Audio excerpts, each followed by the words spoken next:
Bismillahirrahmanirrahim. Assalamualaikum warahmatullahi wabarakatuh. Nama saya, alhamdulillah kita bergabung kembali di sesi selanjutnya. Kita sudah hadir Dr. Hafid Zubaida, SPKJ Kesehatan Jiwa, Spesialis Kesehatan Jiwa. Beliau merupakan salah satu dokter kesehatan jiwa di Rumah Sakit Umum Daerah Sudut Mulia Aceh Utara. Ya, Sudut Mulia Aceh Utara. Dia bekerja di sana di alamat beliau pekerjaan hilangan ini.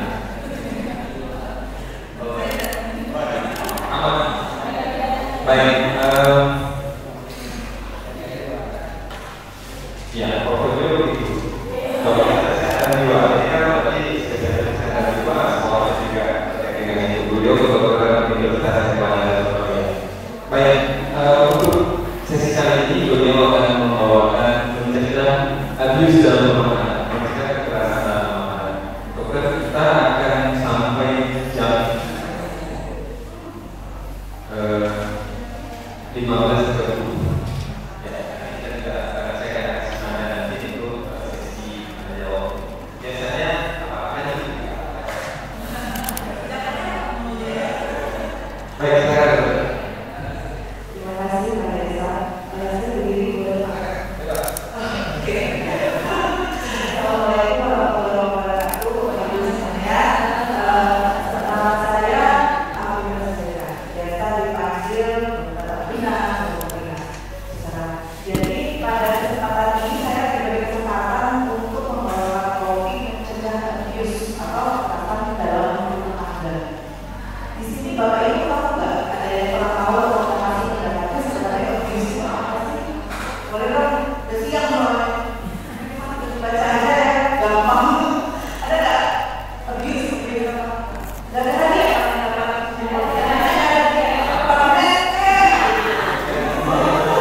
Terus apa lagi?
Tapi bukan berarti cuma laki-laki yang bisa melakukan abuse terhadap perempuan, perempuan juga bisa kok, gitu ya. Oke, selanjutnya Pak. Nah ini ya. Jadi yang seperti yang diomongin Sanita, itu tadi saya lupa namanya Bu Dewi itu tuh benar kok masuk dalam ranah definisi abuse. Jadi perilaku atau perbuatan yang dilakukan oleh seseorang untuk memegang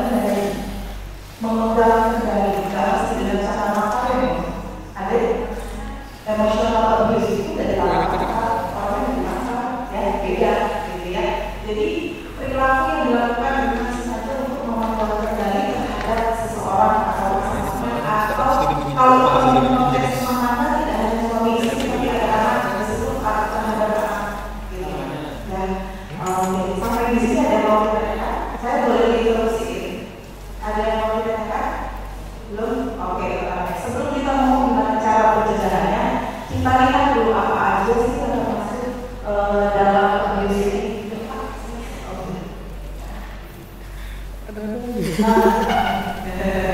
Atau dikasih saya juga boleh. Ya, jadi jenis kekerasan dalam rumah tangga itu ada kekerasan fisik, ada kekerasan verbal atau perkataan, ada kekerasan secara psikologis, finansial, seksual, ada juga misalnya kekerasan secara agama atau abuse secara religi. Nanti kita bahas satu-satu ya. Oke, selanjutnya Pak. Nah, yang dimaksud dengan kekerasan fisik berarti menyerang atau menyiksa tubuh secara tubuh, dipukulin, ditarik, dicubit, digoyang-goyang, ini termasuk itu termasuk ya, melempar, mengancam dengan benda itu termasuk abuse. Ada yang udah pernah kejadian di sini? Jangan. Atau ada yang pernah tahu ada keluarga anak atau saudara yang seperti ini? Ada. Oke, apa yang dilakukan Bu? Saya salah satu pendamping korban kekerasan di kejiwaan. Hal seperti ini harus dari berhadapan dengan diri saya. Yang bisa dilakukan oleh pertama harus mendengarkan. Karena mereka saat itu hanya mendengarkan. Itu hal pertama.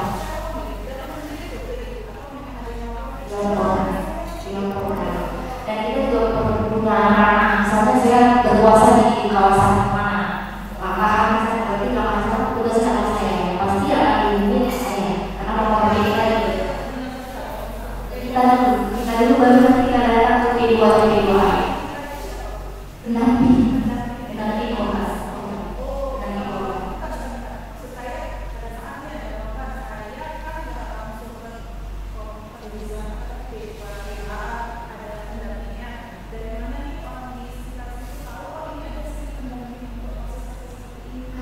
banyak kasus yang kita dalami, jadi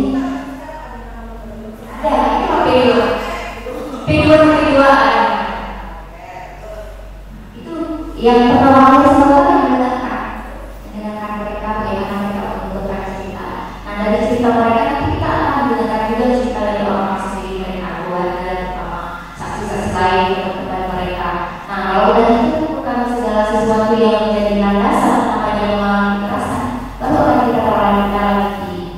Nah, tidak lanjut itu sampai ada beberapa kekerasan sampai di pengadilan sampai di sana nggak ada soalnya. Ada dari luar. Oh iya. Berarti kalau itu memang terjadi di situ ya. Ada nggak yang lain yang tahu keluarganya temannya gitu? Ya, boleh.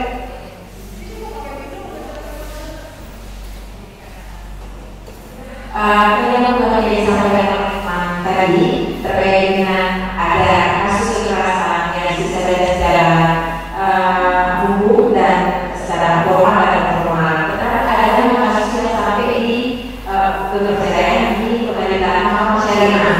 Nah hari ini persoalan kejadian dan kepala sungai adalah kekurangan dari spesialis psikolognya, sehingga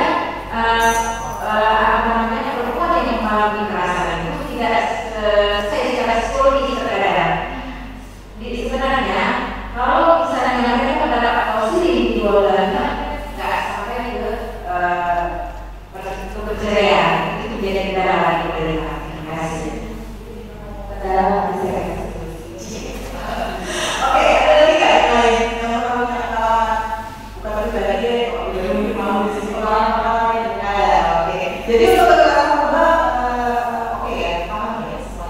dikoyor. Nah, itu juga kekerasan verbal. Ibu ke anak juga dikoyor.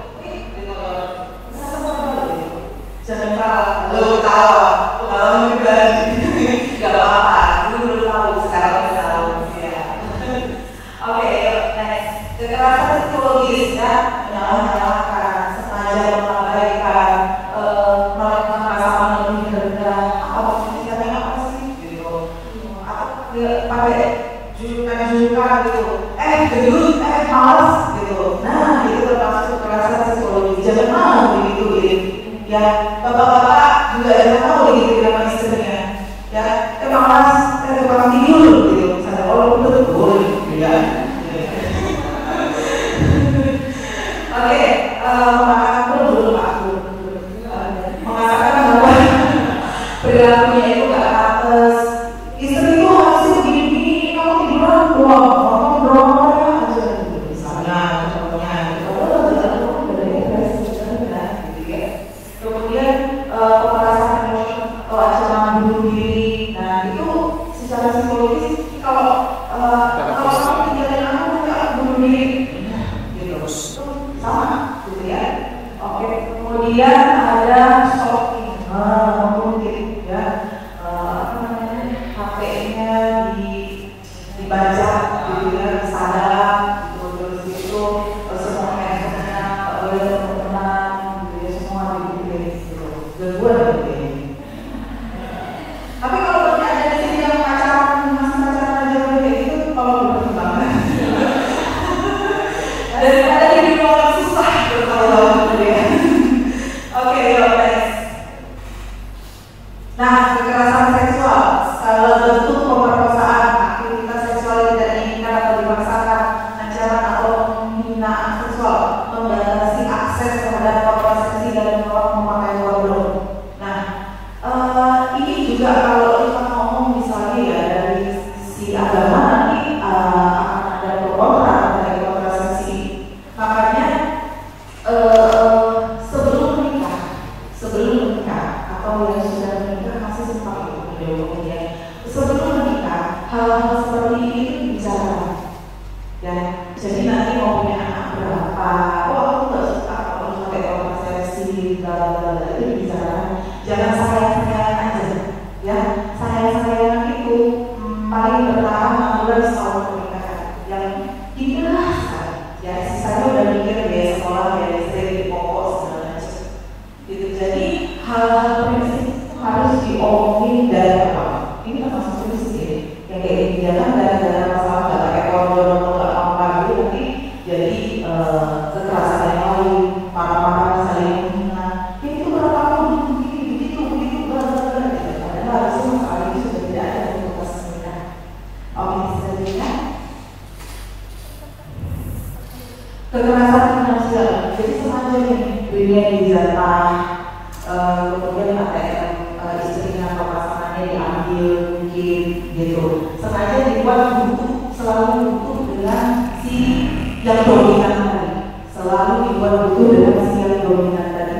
Atau mencuri. Jadi misalnya nih, saya kerja, terus suami saya itu ambil duit saya, jualin emas saya, tiba-tiba ngambil dari dia dan tak izin, itu termasuk abuse secara finansial. Ya, jadi kita tuh harus melihat abuse itu bukan cuma dikulit, digaparin, enggak seperti itu juga tidak ada. Walaupun itu pasangan kita, ya walaupun pasangan kita. Kemudian mencegah pasangan bekerja, ini juga harus diomongin sebelum menikah. Oke, kalau kita mau kalau suami nggak izin ya nggak boleh dong. Makanya ini jangan ditaruhin ini loh saya secara literatur seperti ini. Tapi kan ada gaya agama yang kita ambil. Tapi kalau sebelumnya sudah diomongin, kamu boleh ini kamu kerja misalnya ABC. Kok aku mau dalam kerja nggak apa-apa. Pokoknya kebutuhan semuanya aku gitu. Nah, komitmen pada saat misalnya seperti itu berkomitmen. Ya, jadi bukan berarti nanti ada berapa oh bisa finansial kalau mau bekerja bukan seperti itu ya. Oke, selanjutnya dampaknya apa sih kekerasan ini? Dampaknya nggak secara fisik saja tapi secara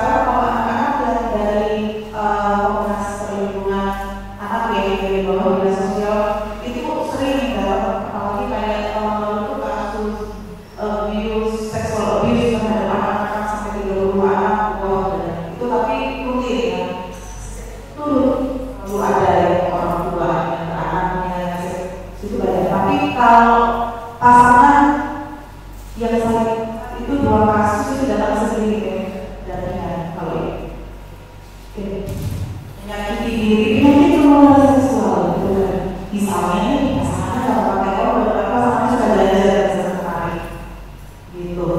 Itu abuse. Kita menjual diri sendiri dong gitu, bukan berarti menolak berhubungan dengan suami atau istri, bukan gitu. Tapi kan kita tahu nih suami kita tuh suka jajan gitu ya, dan nggak berlayanan, nggak jajan gitu, jajannya sembarangan gitu. Ya kita kan mau melindungi diri kita, boleh dia seperti ini dibicarakan. Oke, kemudian merasa terisolasi, merasa bersalah. Kalau sering-sering mendapatkan abuse atau psikologis atau psychological abuse itu, lama-lama jadi gak pede. Iya ya, memang salah gue. Iya ya, aku pernah disiplin ya, makanya jadi suami itu marah. Biasanya tuh melakukan lembaga itu ngomong gini, aku tuh begini untuk kebaikanmu, karena kamu seperti ini, karena kamu gak perlu dikatakan aku. Kalau kamu perlu dikatakan aku, kita udah pasti jadi aku gak akan marah, aku juga gak jadi orang yang konsisten. Bahasanya seakan-akan mau meninggikan atau untuk kebaikan si pasangan, tapi sebenarnya enggak. Dia hanya menyalahkan sampai akhirnya nanti itu kan bertahun-tahun ya, apalagi di dalam tahun-tahun dan bahkan bisa sehari-hari, bahkan nanti makanya sampai si istri ngomong si istri dia rewel-rewel jadi merasa ini salah aku ya, kamu merasa kamu tidak berhak dari aku bodoh, kamu bermaaf seperti itu. Gitu. Saya juga di situ luar biasa, ya, dan itu luar biasa. Padahal yang salah ya saya kasih suaminya kan sebenarnya, gitu. Sulit fokus dalam yes. Sampai sini pertanyaan aman, ya. Jadi saya nggak mau kita sebelum kita tanya.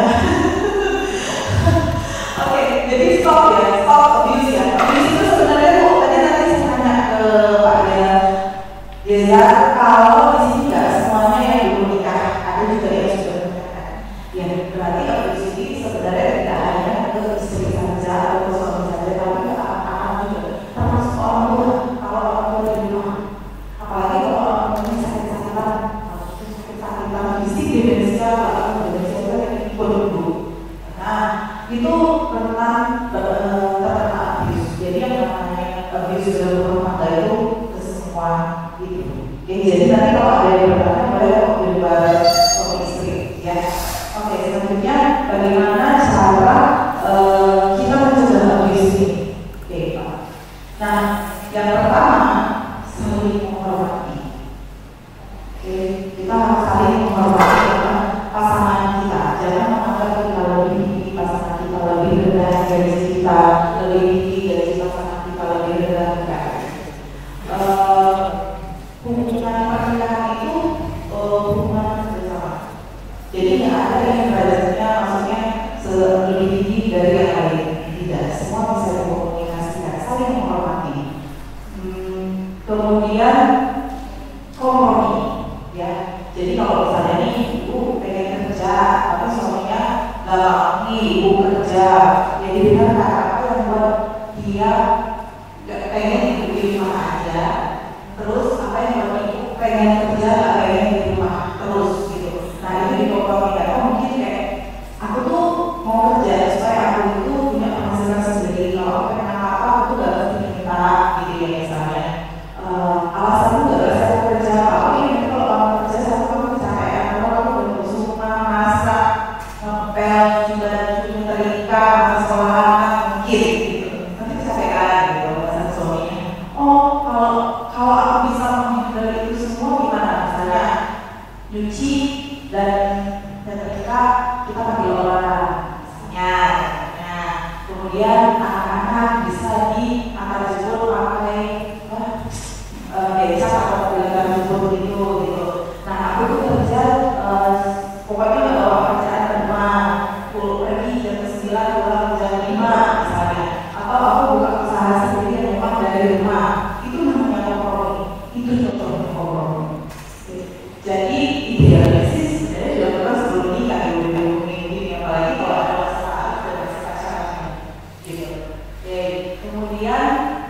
saling mendukung, belum Pak. Saling mendukung, ya. Tawarkan kepastian dorongan pada pasangan Anda. Jika pasangan Anda tahu, aku ini lagi dalam indikator lagi dengan kerjaan ini, rasanya capek. Nah, sini tuh kayak gini, kayak dari jadi itu juga salah satu hubungan bisa. Cuma kan kemudian saling menghargai privasi satu sama lain. Jadi kalau suami istri bukan privasi itu nggak ada, privasi tetap ada. Yang privasi tetap ada.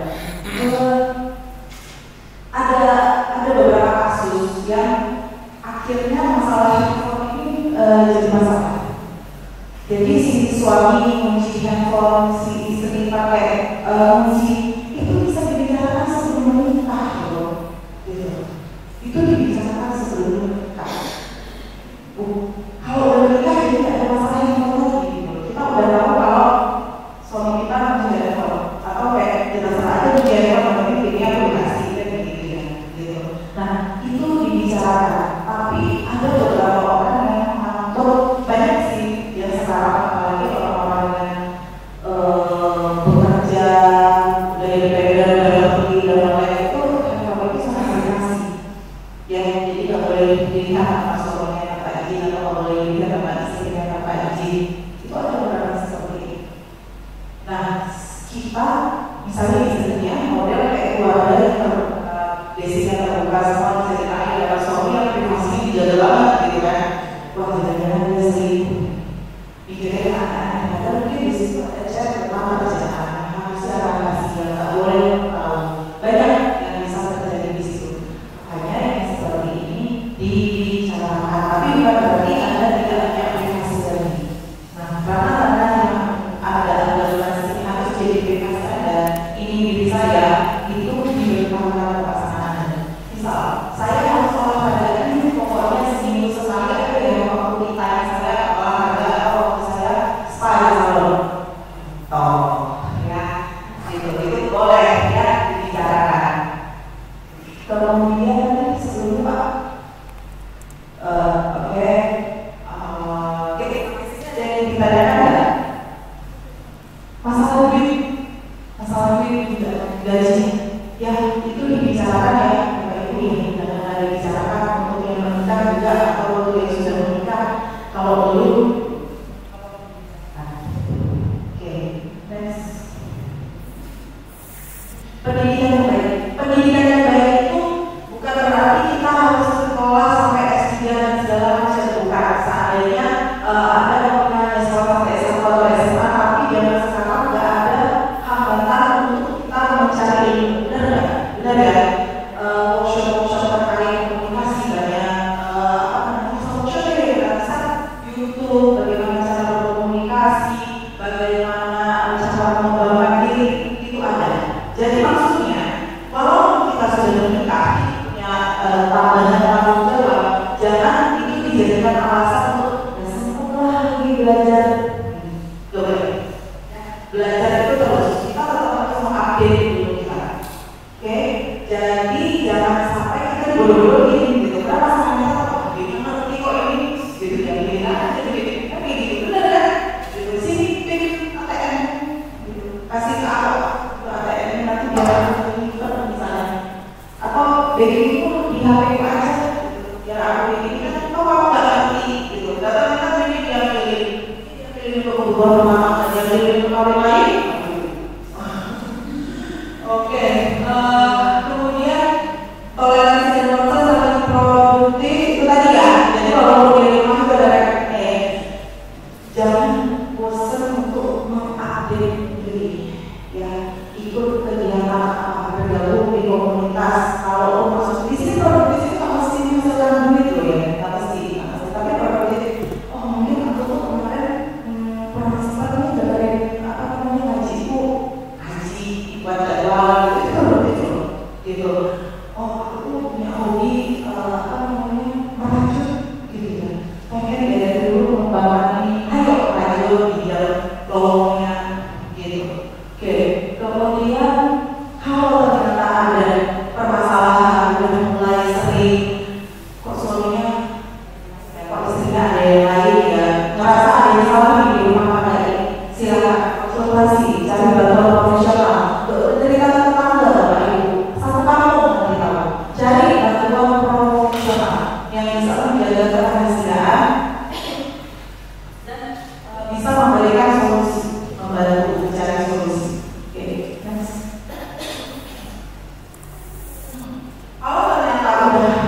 ini kasus KDRT ini tadi kasih tahu apa ya, kalau dapat akses ke P2 tadi bagus, tapi kalau seandainya Bapak Ibu udah tahu ini gimana, saya ada ngomong ke orang yang bisa dipercaya. Dan kalau seandainya Anda yang mendapatkan abuse gitu ya, simpan semua bukti, misalnya di psikologi, simpan bukti, ada di kulit, simpan bukti, gitu, simpan, tapi kalau saya ngomong, pokoknya simpan. Jadi kalau seandainya kasus ini bergulir tadi hukum, Anda buat ada bukti, gitu. Kalau enggak, ada kasus yang pernah saya dapat itu cerita, justru siswanya ada yang bukti sehingga gagal ujian. Kenapa nggak ada bukti lagi, gitu? Ya, padahal benar nih, misalnya dicokin duitnya, yang psychological abuse itu tidak ada bukti, gitu. Akhirnya dia bilang rumah. Terus itu hak asuh juga kayaknya, tapi kayaknya terkait dengan apa ya itu masih suaminya itu, tapi kayak saya ada pasti tidak apa, jadi justru dia bertahun nikah bisa, gitu. Kemudian hubungi orang lain tadi, aduh orang lainnya, mudah-mudahan orang lainnya benar masih aktif, maksudnya harusnya menjadi ya, membuat rencana keluar secara untuk jadi kita tahu ya, selalu ya cari susun rencana kita bisa kabur, gitu. Kabur itu maksudnya bukan ini ya, kabur itu jadi mencari solusi, gitu. Kemudian melaporkan ke polisi, ke PKRI, ke konseling. Tapi kan kalau seandainya masih mau dijalankan pernikahan, jadi nilai-nilai yang dilakukan oleh orang ini kan berbeda. Ada yang selingkuh, yang penting 3 bulan bawa segala kurang. Ada yang seperti itu, gitu. Ada yang enggak, sekali dia selingkuh enggak bilang ada. Tapi hanya kalau sekarang kalau saya ya enggak, terserah dia aja kalau mungkin tidak mau selingkuh, saya mau aplikasi, jadi seperti itu. Ada yang sekali pukul ada yang kata polisi, ada yang udah dipukul berkali-kali enggak apa-apa sih ditahan. Jadi tentukan wilayah Anda maunya hubungan Anda dengan pasangan Anda seperti apa, dan itu dibicarakan sebelum pernikahan. Jangan sampai nanti terjadi gangguan seperti yang saya bilang tadi. Komunikasi.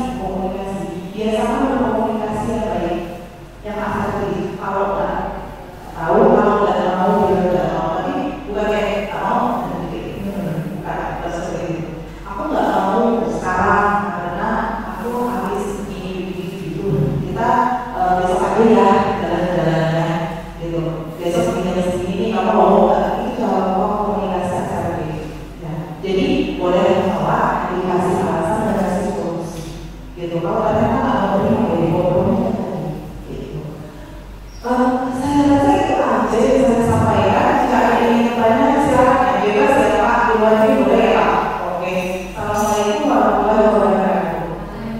Alhamdulillah.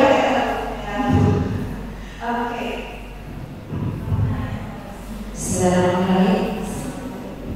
Assalamualaikum warahmatullahi wabarakatuh.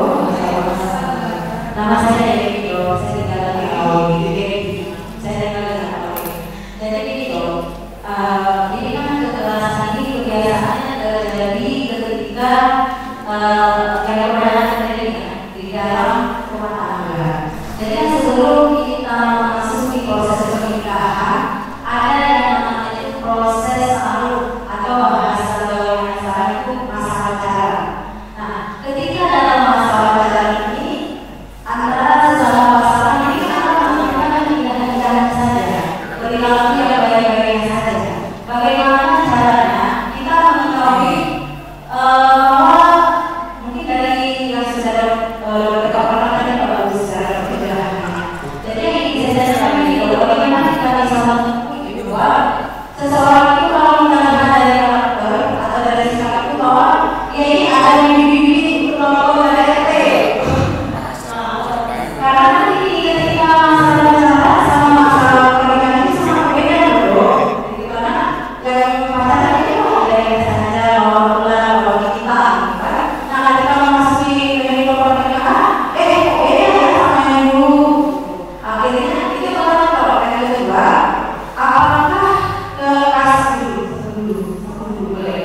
Jadi pada saat itu yang dibicarakan tadi ngomongnya berapa mungkin yang terkait dengan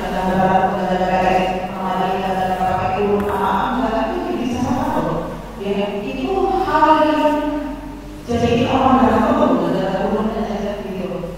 Yang dibicarakan kalau perbincangan ini terkait dengan nilai-nilai. Kemudian saya baru di BBM buat orang sekitar gitu. Udah kalau semuanya kita pasti kok ya juga jadi begini. Oke, lakukan ini yang harus dilakukan. Coba ada orang ini dulu. Kamu mau laku.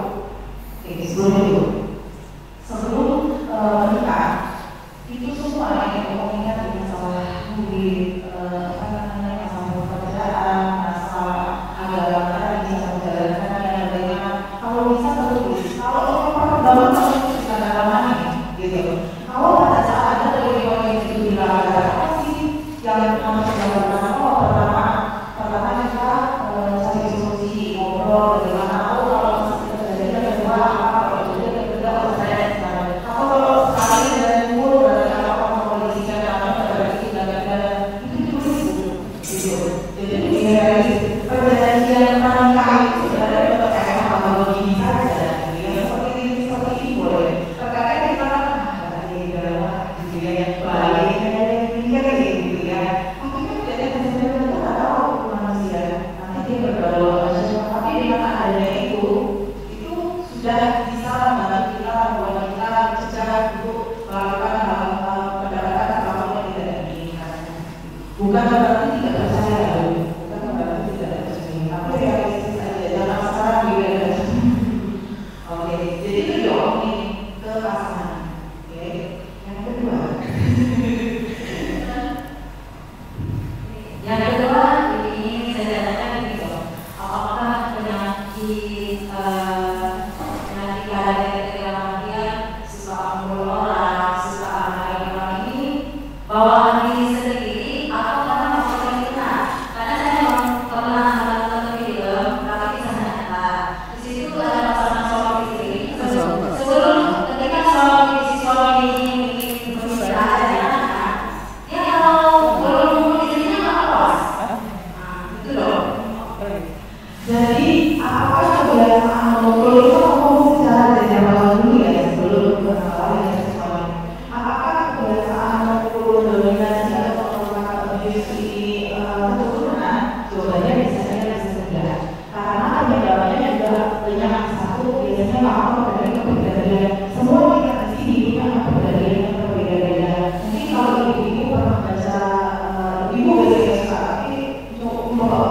tapi baca ya kepribadian apa namanya sama ini segala macam itu ya yang begitu ya kalau pernah baca. Nah kepribadian manusia itu macam-macam. Kalau di ilmu kedokteran jiwa itu kita baginya ke 3 fase.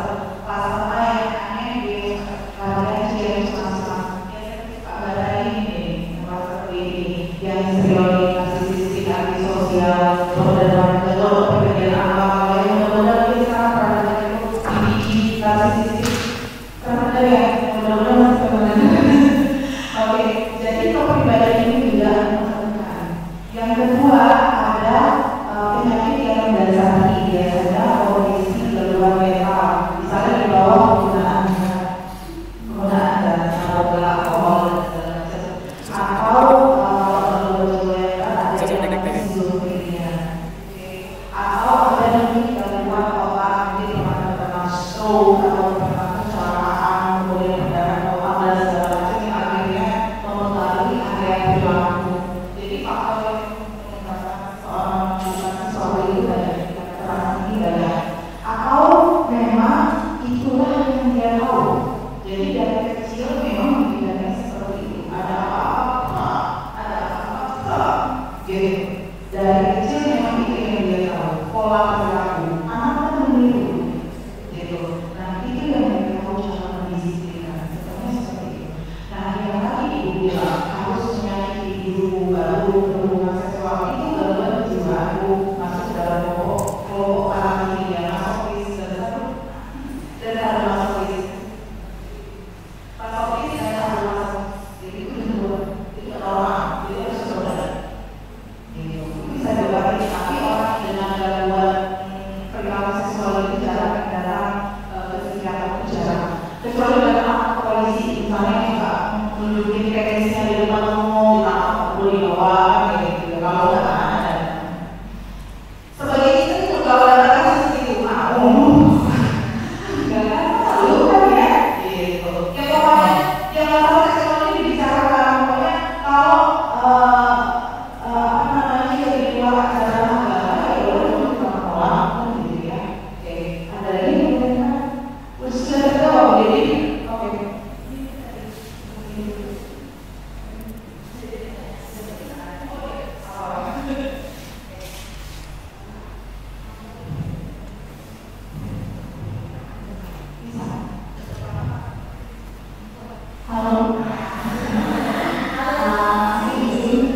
kalau memang dia yang keadaannya seperti apa.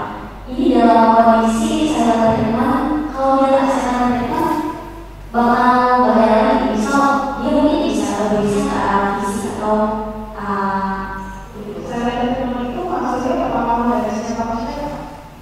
dari anak dari sisi suaminya atau suaminya istri. Kalau kasusnya itu lagi ngomong ya ada masalah suaminya ngomong terus si istrinya dia kayak keadaan makin runyam, jadi dia diem, yang diemnya itu mungkin bisa sampai 3 hari atau seminggu gitu. Itu apakah sudah masuk ke virus atau tidak? Saya berteman itu kan sampai maju ya. Kalau di situasi yang suami cerita tadi itu mekanisme defense daripada dibully di aja gitu ya, gitu. Berbeda. Tapi kalau saya bilang itu memang psychological abuse. Jadi sengaja membiarkan ngambek gitu, marah, dibagi-bagi. Dia nggak ngomong pasti membagi gitu. Nah itu saya beda ya. Jadi kalau yang tadi kan mekanisme si istri supaya dia jangan dipukul oleh suami. Kan pada saat marah-marah omongan saya yang saya bilang tadi nggak berlaku. Yang berlaku itu bagaimana cara menyelamatkan diri gitu. Ingat psychologinya dilakukan. Jadi beda dengan suami. Kalau yang saya terima itu maksudnya psychological abuse. Gitu. Sengaja itu misalnya ya anaknya sengaja udah dibilangin kalau nggak dengar terus anaknya ya ini dalam anaknya lanjut karena dari ibunya udah selesai mau kenapa dia masih kesel. Nah itu juga salah satu saya terbilang ibu masalah istri tidak ada seperti itu, sengaja dibimbing seria tidak diomongin tidak kasih duit saja kasih duit untuk keperluan rumah lagi itu saya berjauh tanpa siang ada dalam wahai tanpa aku berada lagi jadi saya berjauh tapi kalau semua tadi dari situ pakai logo aja itu oke dari Mungkin sesuai karena masih banyak kebetulan jadi dia tahu seluar kampus meskipun sebenarnya mungkin kita bisa ini mungkin di luar dari sisi yang ketika kita mendapatkan klien sebenarnya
Dalam Islam itu boleh, tapi itu pun bukan untuk menjadi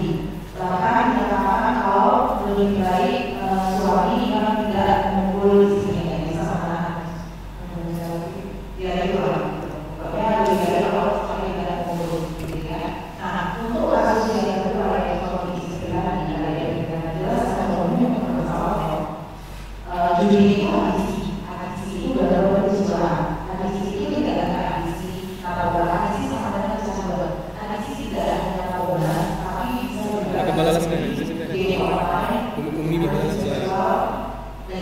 menurut pandangan kakak terhadap kasus ini. Soalnya gimana ya?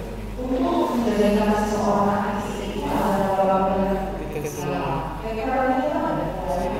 kalau memang si istri ini memang keluar dari pola itu harusnya sudah ada cara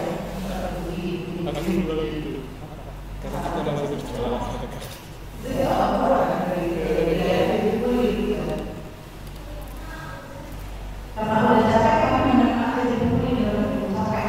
Kalau udah capek ya belum ada dari situ.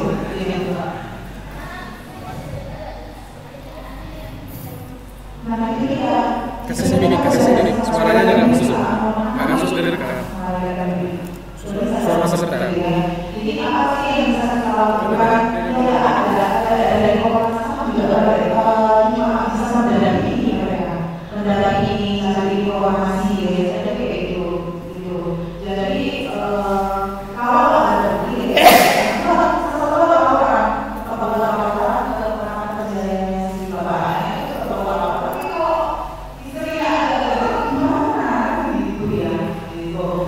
dari perlindungan anak bisa melaporkan, tapi sebenarnya bagaimana kan harus ada safe house-nya, keluarga juga harus juga neneknya kan, anaknya, kakeknya kan itu juga harus juga. Jadi anak ini langsung bilangnya kayak di luar negeri itu, begitu ada tindakan laporan, anaknya kan di bawah dinas sosial, langsung dipegang di bawah dinas sosial, ada proses hukumnya, di kita nggak ada proses kreatif itu benar-benar ya itu benar ya. Nah di kita nggak ada, jadi mau nggak mau harus bersama dengan lingkungan kita atau benar-benar yang memang mengetahui kondisi kita, tidak tahu ya kita tahu seperti itu. Nah mereka ini biasanya memang dari jadi kayak kasus yang saya bilang kasus pelecehan itu didampingi kok sampai segala apa itu didampingi ya itu didampingi. Nah yang bisa dilakukan kita orang tua hanya seperti itu. Tapi sih yang punya badan sendiri itu nggak keluar dari situasi itu yang maksudnya. Tapi kalau di luar negeri mereka langsung diri itu yang ada di kita belum ada miris. Kasus abuse itu kasus yang paling sulit dibikin dan hukum kita memang betul memang miris ya. Oke, ada lagi.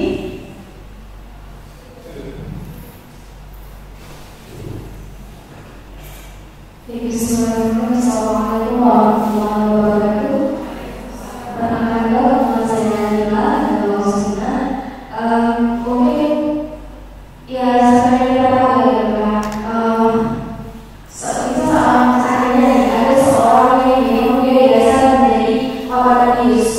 Dia pernah menjadi korban abuse dan seperti kita tahu kalau dia untuk merasa kalau psikis pasti akan menyebabkan hal psikis bagi si korban tersebut gitu. Dan korban itu bukan hanya nanti akan berdampak pada dirinya sendiri, tapi juga pada lingkungannya. Yaitu misalnya korban tersebut adalah seorang ibu, maka juga akan kepada anak-anaknya dan orang sekitarnya. Nah, dan itu akan terus berlanjut ya. Pertanyaan saya di sini, bagaimana cara si korban ini mungkin melakukan perawatan diri dahulu sebelum mencapai akad gitu. Apa ada kiat-kiat untuk perawatan diri sebelum itu? Gitu. Terima kasih. Assalamualaikum warahmatullahi wabarakatuh.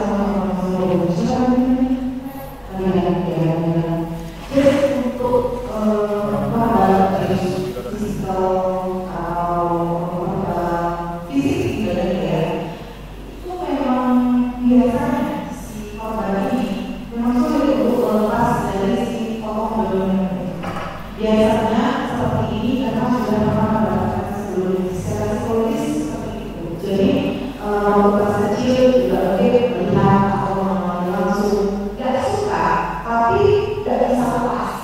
Itu tadi yang kita terjadi di kasusnya kita nggak senang tapi nggak bisa lepas gitu.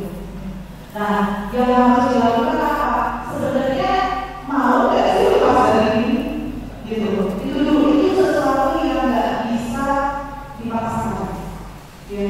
Mau nggak sih lepas dari situasi seperti ini, pasangan seperti ini? Kalau memang mau lepas, kalau belajar untuk sikap ngomong, bicara baik, akademik lagi. Dan dengan resiko dibuat kerja ada resiko seperti dibuat selain kuliah tetap ada resiko seperti itu makanya dulu orang lain gitu. Yang bisa saya lakukan diri sendiri ya harus ini ya harus menanamkan kayak kamu nggak lagi dengan aku ini karena sudah cukup sudah 10 tahun saya aku ini anak aku juga dipukul aku nggak mau anak aku malah kayak keluar dari rumah itu yang bisa saya lakukan sisanya nanti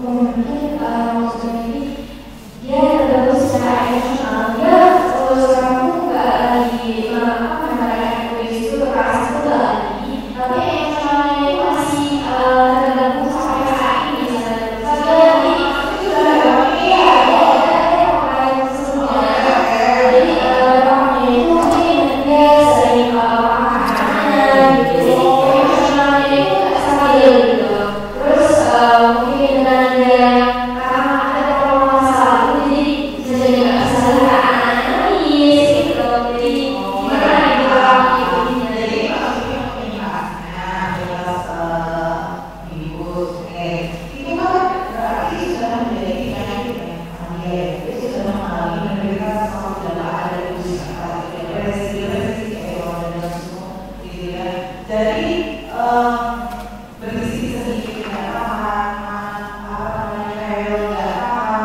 sudah mulai nyesel gitu ya bener ya cari pertolongan profesional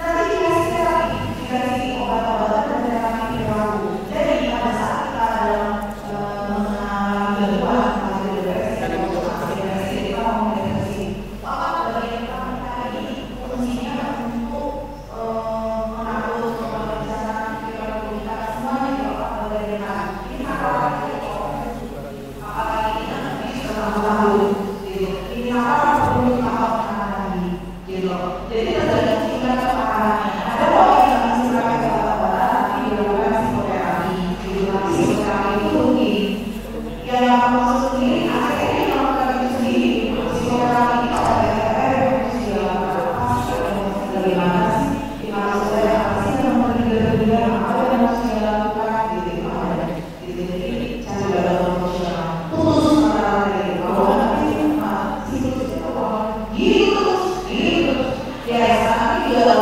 awalnya maaf perasaan yang lain tidak tahu oke ada lagi yang menanyakan ibu bapak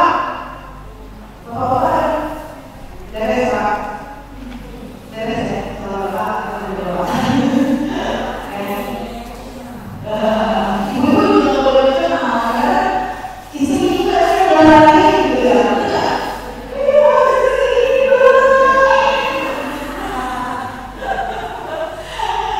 jadi kadang-kadang kita di sini juga apa-apa gitu ya apa-apa juga kerjaan istri itu bukan mencuci piring ya bukan mencuci piring bersama enggak anak ini sama-sama hidup bersama ya gitu oke ada lagi yang lain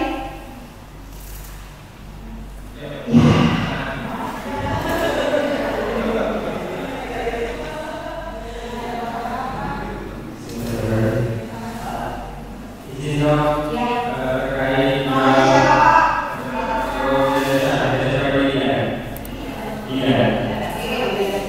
izin dong terkait psikologi abuse dan atau dalam bagian tadi poinnya yang saya ingat ini menyalahkan kayak kamu ini atau dengan ini aku ini lebih pilihan itu saya setuju dapat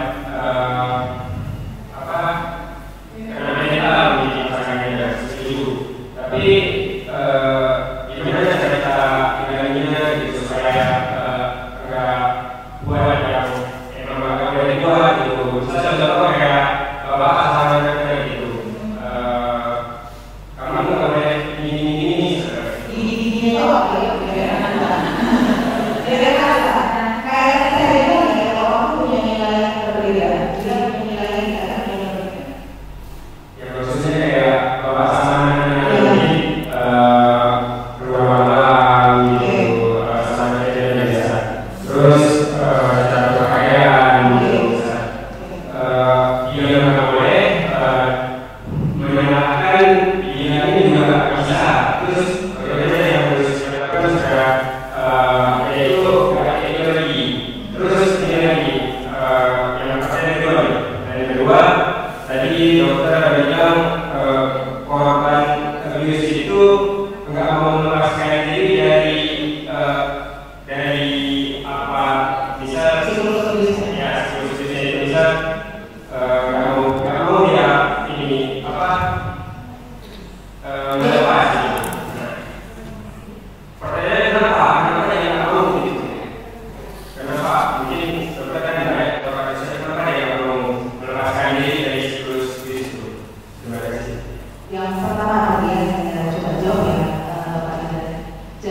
pakai harus sesuai saya gitu. Tapi anaknya ini ya udah biasa aja gitu, nggak mengikuti.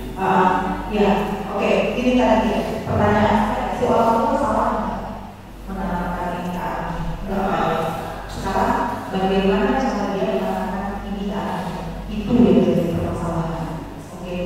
Jadi kayak kita nyuruh anak sholat, kalau nggak sholat nanti masuk neraka, jangan mencuri nanti kamu dipotong, kamu masuk neraka, jangan berbohong nanti kamu dipotong. Kecil banget agama ini kayaknya. Jadi anak-anak atau orang yang diorganisasi itu tidak ngerti kenapa sih dia ngerti itu belajarnya, kenapa sih dia ngerti apa sih pentingnya, kenapa sih dia sampai nggak boleh pacaran, emang kenapa kalau dia pacaran, kenapa kalau dia pulang malam nggak boleh, itu nggak nyampe gitu, itu nggak nyampe kenapanya, why dia harus melakukan itu gitu. Jadi orang tua kalau kamu pulang malam berarti aku kunci atau aku potong duit jajan sebulan. Jadi dia nggak pulang malam supaya tetap dapat duit jajan, tapi dia nggak ngerti gitu. Atau kalau pakai pakaian ketat-ketat, nggak pakai jilbab, dibungkus apa nggak boleh keluar rumah. Jadi pakaian itu nggak ngerti, kenapa sih pakaian itu harus longgar, kenapa sih aku harus menutup auratku, nggak ngerti. Nah itu yang ditanamkan, pengertian itu yang ditanamkan, itu ditanamkan dari kecil. Untuk membentuk suatu perilaku yang baik itu butuh waktu. Enggak sekali diajarin langsung paham, enggak, butuh waktu bertahun-tahun. Makanya dari kecil pun itu sudah diajarin. Kita nggak usah banyak-banyak ngomong kalau anak-anak, pokoknya kasih tahu begini deh, begini sampai gampang. Kalau sekarang bisa dijelasin gampang ya, kayak dulu sholat. Jadi Anda selalu sholat 5 waktu, anak-anak akan melihat. Oh iya ya, sholat. Iya ya, Bapak sholat ya, sholat ya. Gak perlu gitu. Tapi kalau kita ngomong sholat, ngaji, nah yang ngomong naik kafe, depan TV, gak sholat, gak ngaji, gimana? Oke, dengan pasangan juga seperti itu. Apa yang membuat Pak Widani ini gak senang dengan pasangannya itu? Hal-hal apa? Misalnya keluar malam atau terlalu sering belanja, itu diomongin, dibuat, dicari solusinya. Aku tuh gak senang dengan jalannya A, B, C, D, E, aku yang jalan-jalan aku gak senang dengan jalannya kalau orang sampai sejam sehari sebelum orang terus boleh kalau orang begini, kalau seandainya nanti kamu melanggar perjanjian disepakati dulu dong, itu kan disepakati. Nah kalau sudah disepakati katanya dilakukan gitu. Jadi energi itu juga habis gitu. Kalau nggak ada energi habis, malam-malam itu capek ya gitu. Jadi kayak ketika anak tadi, aku mau berbicara, kasih tahu ke pasangan, ajak anaknya ngobrol, sama ini kamu, ya. Coba ya, orang tua itu gampang, susah aja gitu, ya. Keluar anaknya berdua begini. Kalau sama, ya, bukan anak aja yang sama orang tua sama dalam soal jadi minta. Kadang-kadang tahu ya, sampai dari orang juga gitu. Oke. Yang kedua tadi, nggak semua orang itu mau bertahan di perilaku abuse, tapi memang ada sifat-sifat atau kondisi-kondisi yang harusnya bertahan. Contoh, misalnya dia itu nggak punya keluarga lain selain suaminya, misalnya nggak punya pekerjaan yang dia tahu memang cuma sama suaminya kok. Dari dulu dia cuma sama suaminya kok. Misalnya dia nggak punya skill apa-apa, jadi benar-benar murni hidupnya bergantung sama suaminya. Akhirnya dipukuli ya terima aja gitu loh. Ada yang seperti itu. Gitu. Jadi kalau yang siklus tadi itu biasanya memang dia sendiri sudah mendapatkan perilaku abuse sebenarnya. Gitu. Jadi putus berhenti dari pacarnya ya, pacar lain. Jadi kayak memang ada manusia kayak gitu. Nah, yang bisa dirasakan di sini itu dia merasakan diperhatikan. Ya, beda dengan sakit ya, beda dengan gangguan yang tadi saya bilang yang kulit terus ada loh gitu. Nah ini yang nggak senang. Itu memang apa ya? Karena dia memang mendapatkan seperti itu secara psikologis. Gitu. Terus tipe-tipe tertentu. Gak apa-apa deh aku dikumpulin dari aku ditinggalin gitu, ada dan sebagainya. Jadi itu balik lagi ke tipe pribadi dan situasi orang. Itu kan bisa dilindungi secara internal.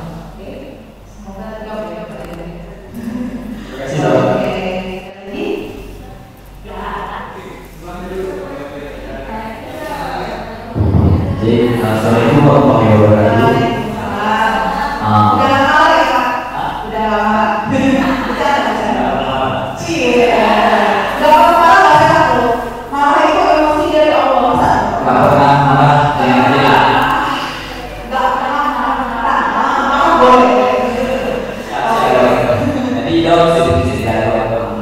Jadi ini bagaimana misalkan seringkali wanita ini kayak kita itu ngomong jadi mereka sering jadi kan saya di sini udah tahu lah kadang-kadang sendiri lah wanita semua wanita kan beda.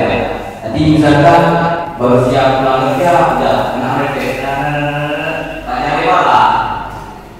Jadi bagaimana kami mau menjaga diri agar kami tidak merasa di KDRT lah salah diri, bukan merasa secara terbukti. Kita benar gitu. Bisa kata capek ulang kan? Jadi bagaimana kami mau menjaga diri agar tidak terlalu kotor juga kami apa perasaan. Maksudnya gimana? Oke. Ya, assalamualaikum warahmatullahi wabarakatuh. Jadi Pak siapa tadi? Oke ya, itu ibu curhatan bapak-bapak gitu. Kadang menurut kita ini ya cuma suami yang lupa beli susu aja pulang susunya mana nggak ada kok. Susu gitu, ada cuma susu doang. Beli makanya juga tak balik lagi kan gitu ya. Nah, gimana cara memfilter diri? Kan tadi kan katanya nggak suka marah. Walaupun sebenarnya kesel ya marah, sebenarnya marah gitu ya. Tapi bisa ya omongin baik-baik dan gini. Oh iya maaf ya, tadi lupa beli susu. Ini habis mandi, sholat, terus habis ini saya keluar lagi dari susu. Nah itu kan udah masalah besar. Gila gitu. Ada juga yang kayak gitu kita jawab bagaimana ya rumah bilang kita ambil kita. Oke. Bagaimana gitu? Oke. Oh jadi ibu masih marah ya? Kayaknya sih kayak kali ya hari ini di rumah makanya marah-marah. Apa yang bisa saya bantu supaya jangan emosi kali ini cuma masalah sisi gitu. Ya itu caranya. Bukan itu ngomongnya di Bu. Kalau istrinya kok suaminya kok kayak saya tadi pasti itu gas. Apa deh yang kira-kira dibantu deh? Kayaknya capek kali ya deh hari ini ya makanya marah-marah aja ya dia ya. Gak lagi loh. Terima kasih. Kalau ada gangguan ya jadi kayak gitu. Itu juga bagian yang harus dibicarakan. Oke, jadi misalnya kayak mungkin pola perilaku istri yang seperti itu, jadi bukan suami aja yang bisa berubah, istri juga. Pas pacaran sama semuanya apa datang ke rumah udah teh, besok kopi, besok makan apa, begitu jadi suami kopi jangan pernah dikasih. Ada. Nah, mungkin kalau terlibat pastikan gitu ya. Oke, itu dibicarakan. Duduk lagi pada saat dua-duanya ketemu. Jadi kayak ini ya, pertama kali ya pulang kerja ada begini. Apa capek sebenarnya gitu kan? Supaya nanti kira-kira kita kayak mana ya cara komunikasi gitu ya. Jadi wah capek kamu juga pasti dia selalu kamu kerja mungkin istrinya bosan karena di rumah terus suaminya pulang kantor masih lembur gitu dia tak ngapa-ngapain tetangga di rumah itu tadi loh ya makanya istri itu harus produktif di rumah. Oke, jadi coba didiskusikan apa sih yang membuat dia marah-marah, pasti ada penyebabnya. Istri itu marah itu cuma cari alasan aja, cuma cari alasan, bukan susu itu yang penting sebenarnya. Percaya lah bukan susu itu yang penting. Ada sesuatu cuma kan kalau kamu jadi perempuan nggak usah berharap suami kita itu kamu sayang ya, ini harus tahu lah isi pikiran saya ya Allah. Udah gak zamannya lagi ibu-ibu kasih tahu aja aku mau makan apa, kamu pulang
pakai ini.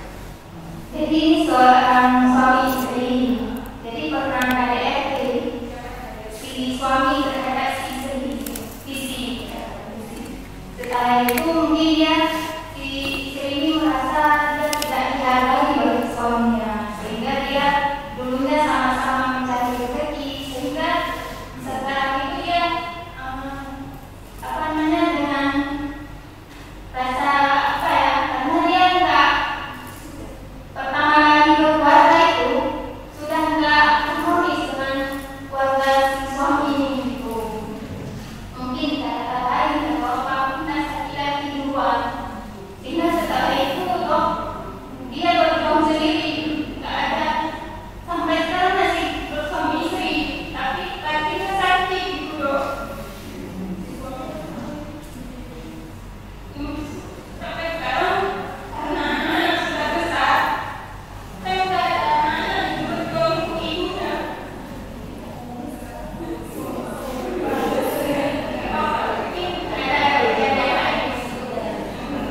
Setelah itu mungkin tak ada lagi KDRT, cuma masih kerasa dengan misalnya malam-malam bahwa benda tajam, bukan pukulan, ngancung itu.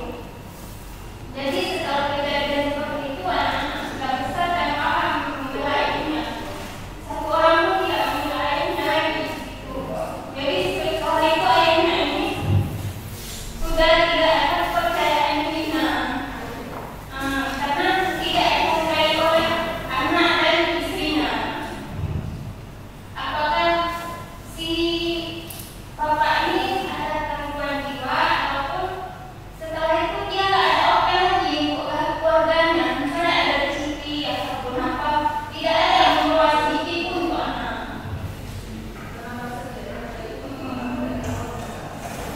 Dulu-dulunya ada dong, setelah kejadian seperti itu nggak ada lagi, mungkin dia anak-anaknya udah yang membeli, jadi dia tidak ada lagi edukasi lagi gitu loh. Jadi sebenarnya harus cari tahu dulu ya, kenapa sih si suami ini memukuli istri. Alasannya itu apa? Alasannya itu sebenarnya kalau misalnya contohnya di online, contoh narkoba, atau memang ada kepribadian itu yang semuanya normal. Ada yang namanya gangguan kepribadian. Gangguan kepribadian yang susah mengontrol emosi. Yang saya bilang di pasar dengan yang meletup temperamen yang memang senggol bacok selalu itu juga ada. Jadi tapi itu gangguan bukan kepribadian. Maka bukan ciri kepribadian tapi gangguan itu juga bisa. Jadi sebenarnya harus dicari tahu nih kenapa seperti ini. Gitu. Jadi nggak bisa sih saya jawab kecuali saya tahu bapaknya itu apa. Gitu. Susah saya menjawab pertanyaan ini. Harus cari tahu sih di wawancara bapaknya apa sih kayak gitu. Kenapa kok akhirnya dia memutuskan untuk gak usah kasih duit lagi deh sama keluargaku gitu. Oh ada istriku, jadi dia ngomong kayak gitu. Atau bisa jadi dia betul marah dia karena dia merasa tidak dihargai oleh anak-anak dan istrinya gitu. Jadi kecuali tahu persis cerita, kecuali tahu persis apa yang dipikirkan dan dirasakan bapak tersebut, alasan dia bertindak seperti itu, baru saya bisa tahu. Nggak tahu, karena nggak tahu tadi ya ini mau pengaruh obat apa enggak, atau memang ini bagian dari kepribadian, atau dia sendiri sebenarnya ada masalah yang dia tidak bisa ceritakan. Jadi keluarganya itu objek pelampiasan kalau dia kan, contohnya gini, itu namanya proyeksi ya. Contohnya gini, ibu di tempat kerja di mana ini yang lolos, mungkin nggak malah dari nggak di rumah, karena dia harus lebih senior dari kita, nggak akan menjawab sama gitu. Jadi seperti itu kita yang nggak tahu ada masalah ada berapa, semuanya gangguan. Tapi mengumpul itu nggak salah, mengumpul itu nggak salah. Kemungkinan ada gangguan, tapi kalau ditanya apa sih jawab, gitu. Harus ketemu orang. Boleh psikolog, boleh psikiater. Boleh psikolog, boleh psikiater. Oke. Ya. Tadi yang terkait masalah perlindungan perempuan tadi yang sering didampingi oleh siapa tadi? Bukan yang nah Jadi nggak ngerti ya Bu, kenapa kalau yang kasus KDRT suami ke istri itu pendampingannya nggak sampai ke psikiater atau psikolog. Tapi kalau anak nyampe kok Bu, nyampe sering.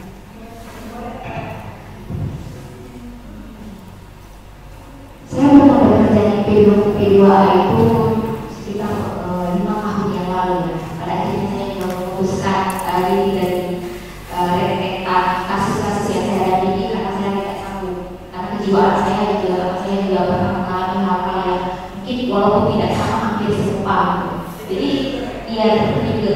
Dan saya juga gak bisa keluar dari ranah itu. Sama seperti kalau gak bisa dia itu yang terjadi pada orang-orang terdekat atau bisa kita sendiri, dan itu memang tidak sengaja. Ketika bagian dalam diri kita tersentuh maka itu akan keluar dan keluar. Dan kita akan ditahan karena itu bagian dari penyembuhan. Itu yang saya lakukan soalnya. Nah kalau terkait dengan psikiaternya di P2A tidak ada sekali komunikasi belum sampai ke ibu. Itu kemarin pas di waktu yang saya tadi itu kita kekurangan 5 tahun yang lalu ibu sudah di Aceh. Nah iya, tapi kita belum terhubung. Mungkin mereka nggak bersedia atau seperti apa. Karena pada waktu itu kita tidak fokus. Istilahnya kalau bicara soal KDRT ibaratnya kayak bukan piring kotor. Di sana belum selesai dicuci, yang di sana sudah muncul lagi. Jadi karena kita sibuk membenahi sehingga kita tidak terus tertutur cara penyelesaiannya. Nah itu harus kita akui sebagai orang di lapangan. Ketika kita ada di ranah tersebut, itu bakal kewalahan. Apalagi pemahaman soal KDRT kita tidak semuanya sama.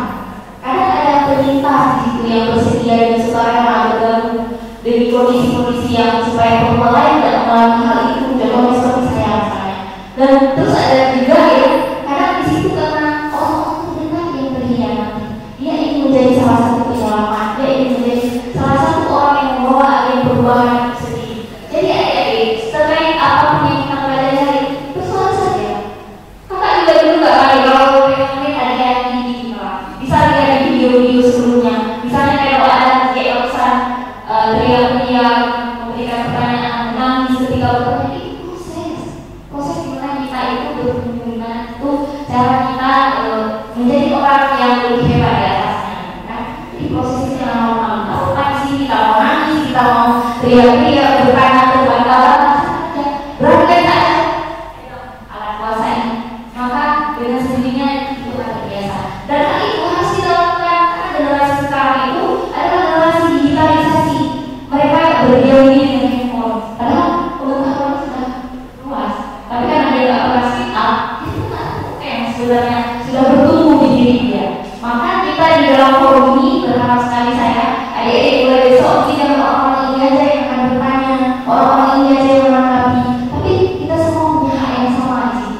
Meluahkan apa yang kita rasakan, membicarakan apa yang pernah kita lihat, lalu pertanyakan kalau hal itu memang berkaitan dalam ya, gitu. Jadi yang mau saya sampaikan kalau terkait psikolog mungkin karena sekarang saya sudah berlari ya, karena saya juga berproses. Sekarang saya ada di pendampingan perempuan komunitas. Jadi saya lebih main di ranah yang paling bawah. Karena di atas saya sudah merasa tidak cocok. Jadi saya main di ranah paling bawah. Disitulah saya sekarang sedang ayun-ayun. Jadi mungkin teman-teman yang lain di P2A harusnya bisa bantu. Bagaimana sekarang perkembangan P2A di Aceh Utara? Boleh Kak sharing sedikit terkait apakah sudah ada psikolog atau yang lainnya yang sudah bergerak ke P2A? Psikolognya ada, bahkan di perempuan ada psikolog biasanya ada. Terima kasih mungkin Bu Dokter juga mengikuti Kak Asmo ini. Kalau P2A kita hari ini sudah PDD, jadi sudah unit pelayanan terpadu. Jadi rumah sakit, kemudian kepolisian dan lain-lain terkait dengan penanganan kasus kekerasan terhadap perempuan dan anak sudah ada unitnya. Kalau anak jalan sih Bu, kalau perempuan itu nggak tahu kenapa apa memang nggak mau diperpanjang sama malu atau apa segala macam. Itu tadi loh kan. Ya, itu mungkin ada persoalan khusus dan butuh pendampingan khusus juga terkait dengan penanganan kasus-kasus KDRT. Karena di forum ini juga kita ada perempuan yang survei, Nah terkait dengan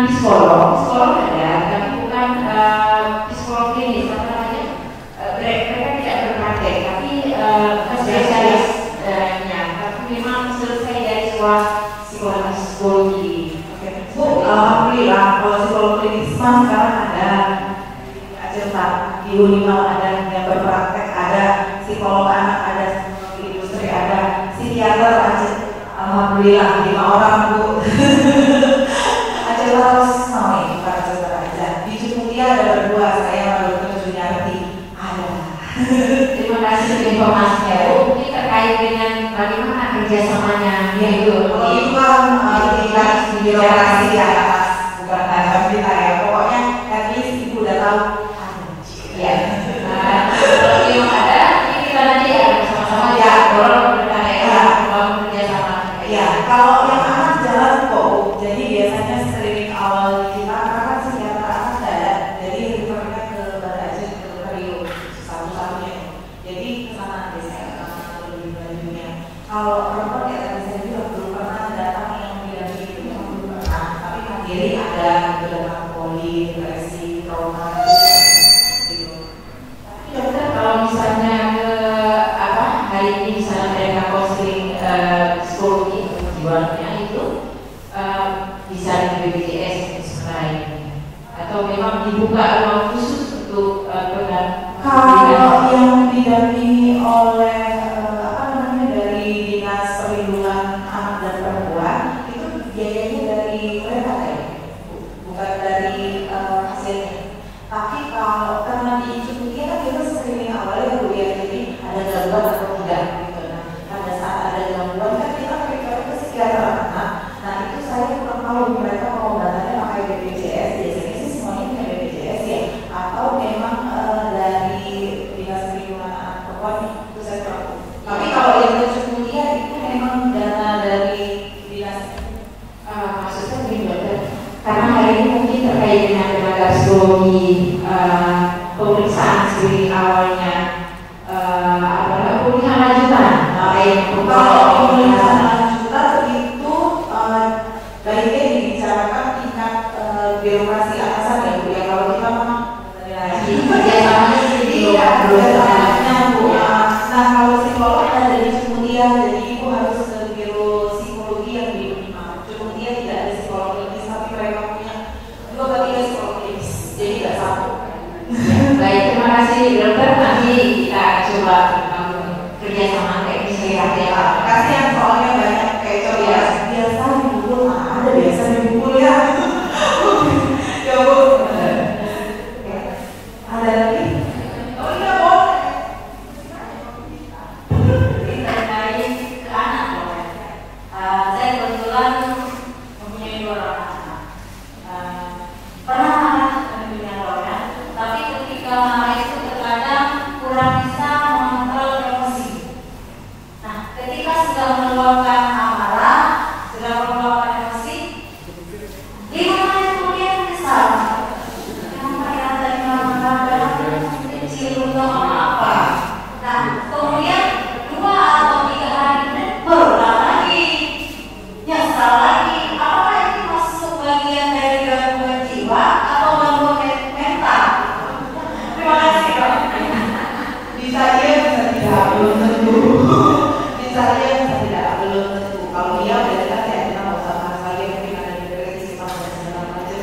Kalau yang bisa tidak, tidaknya ini contoh misalnya kita itu sebagai perempuan, misalnya kita nggak bekerja, kita udah 5 tahun cuma di rumah kok lihat rumah kamar, dapur, ngurusin anak, mulai dari nggak bisa ngapa-ngapain sampai udah bisa jalan ke sana kemari, itu kok, itu kan juga nggak ada yang namanya istilahnya burnout atau capek.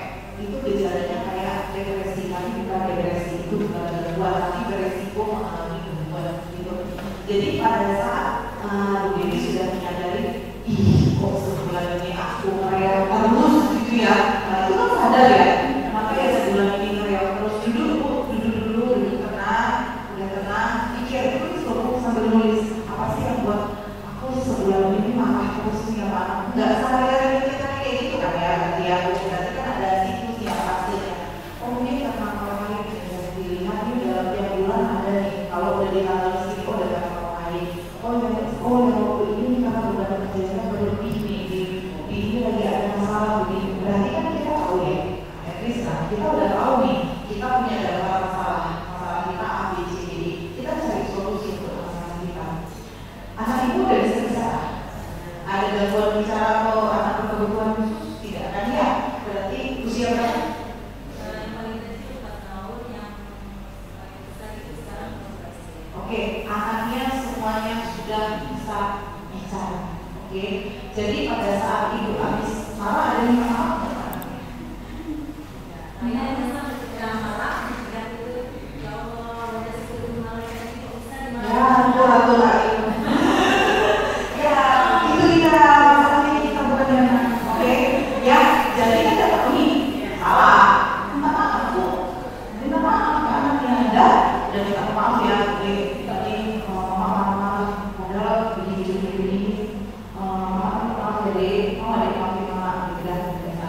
bilang deh kalau ibu pelepasan tangan sama kalau kita ya ibu itu malam loh. Ya gitu caranya. Jadi terbuka beda kalau zaman kita dulu komunikasi sama anak itu satu arah ya kalau ngomong. Salah ngomong lagi gitu ya. Tapi kalau sekarang nggak boleh kan, itu sudah nggak capek. Perilaku anak itu akan terbentuk dengan baik, otomatis mandi jam 5 siap mandi dia sholat siap mandi dia. Kalau sesekali ada melewat, ini namanya manusia, bukan mesinnya yang wajar gitu. Tapi diingatkan saja, jadi nggak perlu marah-marah ya dan berkembang habis gitu. Sampai di awal harus sampai untuk membentuk perilaku ini sampai di awal. Tapi setelah anak ibu balik nanti insya Allah semuanya udah jalan. Mereka ada masalah apa ya baliknya ke ibu, baliknya ke rumah. Karena rumahnya enak. Tapi kalau rumahnya orang tua kita jadi orang tua yang tak bisa diajak bicara itu kalau anak yang akhirnya keluar narkoba atau temannya kalau rumahnya beres kalau enggak gitu. Jadi seperti itu berat. Ya, jadi orang tua tidak selalu mereka selalu berat. Lepas sampai itu, lepas sampai Oke, ada lagi? Ya.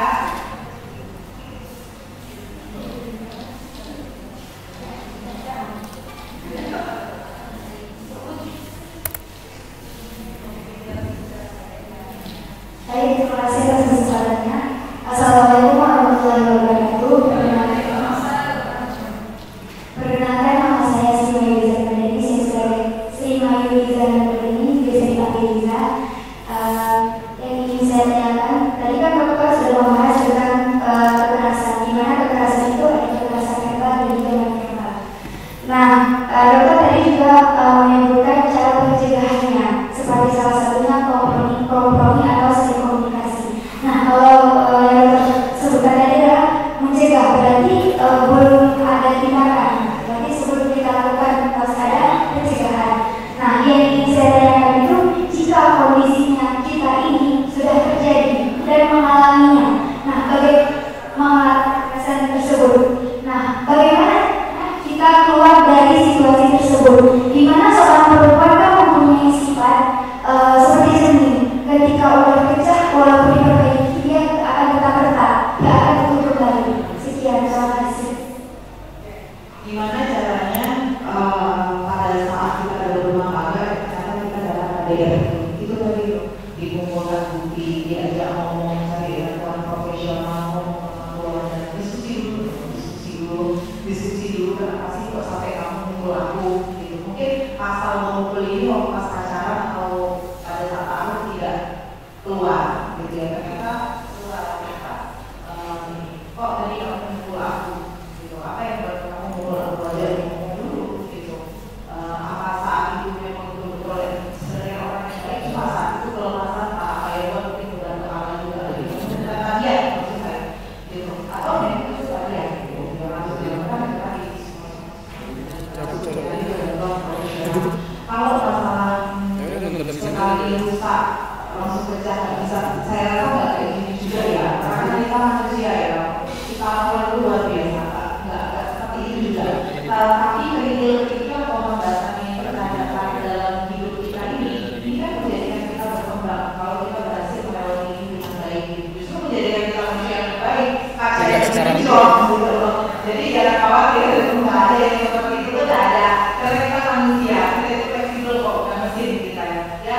Jadi dengan pengalaman itu ya bisa dijadikan pengalaman yang berharga. Berarti aku harus bagaimana. Terus nggak ada yang sampai kita terpuruk kecuali berat banget ya, kecuali berat banget, udah sampai gangguan jiwa berat, kita udah gangguan berat sendiri pun bisa diobati gitu. Ya jadi yang harus dilakukan kita bisa ngomong sama orang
belum bisa ngomong, benar, belum bisa ngomong, oke, belum bisa ngomong, 0 sampai 12 bulan, sama belum, itu kan belum bisa ngomong, semua kebutuhan berarti tergantung pengasuh, terserah itu ibu, bapak, nenek, atau siapapun, ini kan yang juga yang asuh.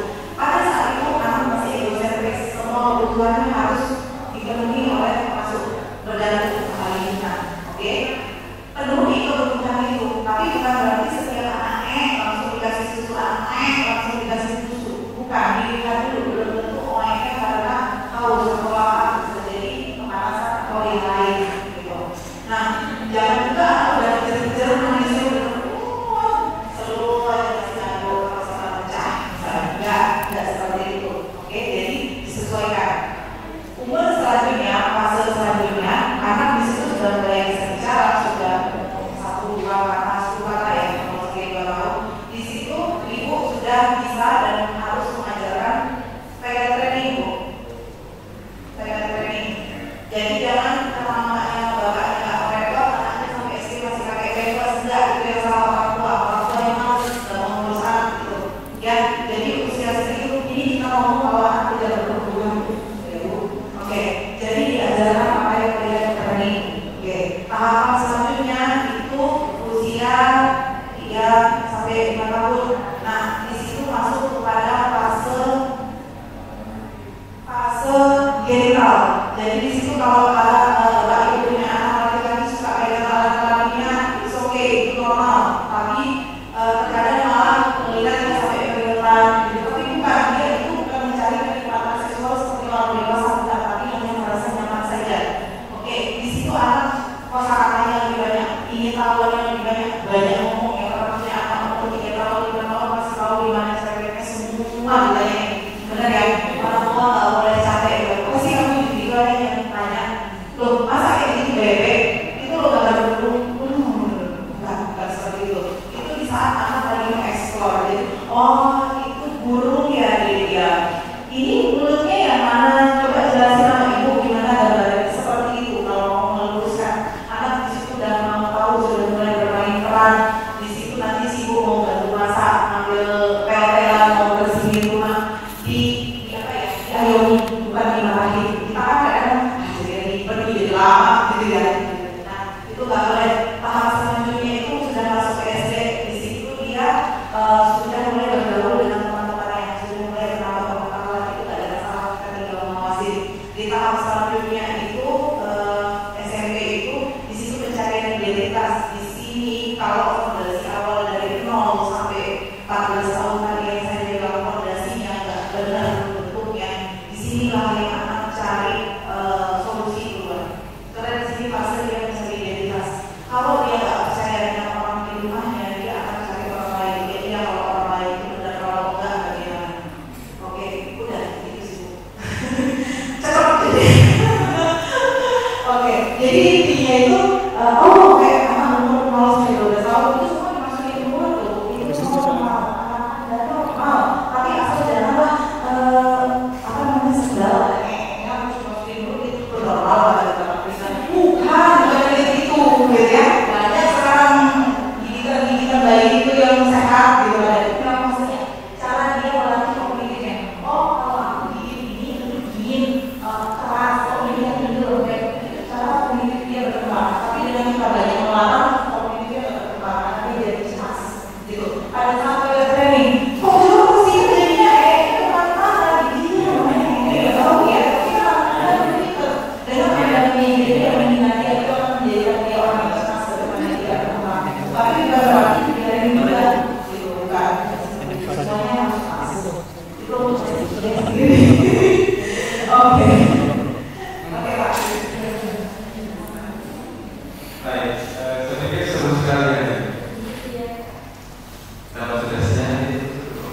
Gubernur Riau dan Timur yang melakukan dan ada yang benar-benar bisa mengikuti kabupaten-kabupaten lainnya. Niatnya adalah bahwa ini menjadi triggernya sehingga di lokal, di tingkat lokal itu bisa dilakukan lebih baik lagi, insya Allah.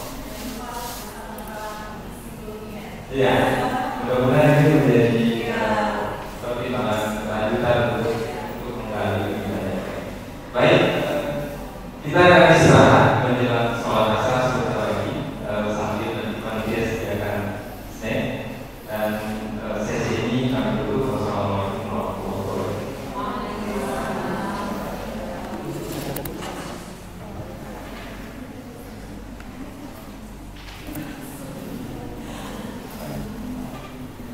Jangan ada